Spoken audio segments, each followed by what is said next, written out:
স্থানীয় সরকার নির্বাচনগুলোতে খুবই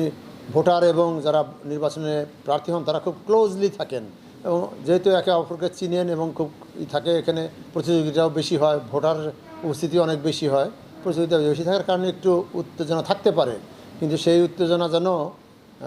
মানে কোনো আইন শৃঙ্খলা রক্ষা বা সুষ্ঠু নির্বাচনের প্রতিবন্ধকতার সৃষ্টি না করতে পারে, সেই জন্য আমাদের যারা এখানে আছেন দায়িত্বে তারা সজাগ আছেন এবং সে যা যা ব্যবস্থা নেওয়ার দরকার তারা নেবেন, সেগুলো নিয়ে এখানে আলোচনা হয়েছে। আপনারা দেখেছেন সংসদ নির্বাচনে যেরকম ব্যবস্থা নেওয়া হয়েছে ঠিক একই রকম ব্যবস্থা নেওয়া হবে। এখানে কে কার আত্মীয় নয়, এটা আমাদের কাছে কোনো বিবেচ্য বিষয় নয়। আমাদের এখানে বিবেচ্য বিষয় হলো যে উনি ক্যান্ডিডেট কিনা এবং ক্যান্ডিডেট হলে ওনার যেগুলো আইনগত অধিকার আছে উনি সমান ভাবেন, যেগুলো করার অধিকার নাই উনি যারই আত্মীয় হন না কেন তার বিষয়ে কোনো ছাড় দেওয়ার কোনো সুযোগ নাই। এবং আপনারা ইতিমধ্যেই দেখেছেন যে যারা এই ধরনের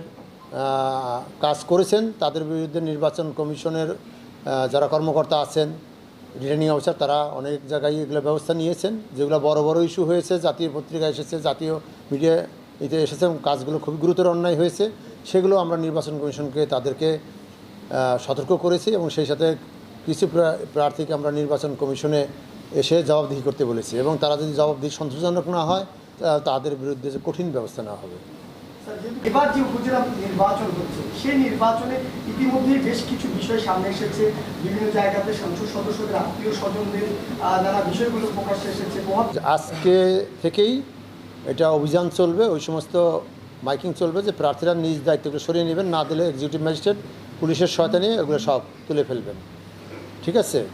আর ক্যাম্পের ব্যাপারে যেটাই বলেছেন যে ক্যাম্প, সেটা আলোচনা হয়েছে যে আমাদের নির্বাচন কমিশন কর্তৃক যে আইনে বা বিধিতে যে কটা ক্যাম্প করার কথা আছে এই ক্যাম্পের অনুমোদন নিতে হবে, প্রার্থীদেরকে অনুমোদন নিতে হবে। শুধু অনুমোদিত ক্যাম্পের ওখানে লেমিনেটিং করে টানানো থাকবে যে এটা অনুমোদিত ক্যাম্প, এছাড়া যদি এক্সট্রা কোনো ক্যাম্প করে সেটা তারা করতে তো পারলে এটা অবৈধ। এই জন্য আচরণ বিধিমালা যে অন্যায় কাজ করলে যে শাস্তির আওতায় তারা চলে আসবেন, সেই সাথে আইনশৃঙ্খলা রক্ষাকারী বাহিনী সেই অবৈধ ক্যাম্প ঘুরিয়ে দিবে। আগামী 8 তারিখ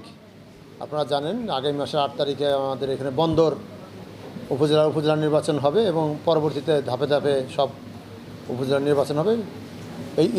নির্বাচনগুলো যেন শান্তিপূর্ণভাবে এবং নিরপেক্ষভাবে হতে পারে, সেই জন্য আমাদের নির্বাচনের সাথে সংশ্লিষ্ট আইনশৃঙ্খলা রক্ষাকারী বাহিনী, আমাদের প্রশাসন, আমাদের নির্বাচন কর্মকর্তা এবং অন্যান্য বিভাগে কী ব্যবস্থা তারা নিয়েছেন এ পর্যন্ত, সেটা ওনাদের কাছ থেকে আমরা শুনলাম। এরপরে আমাদের কমিশন কি চাই,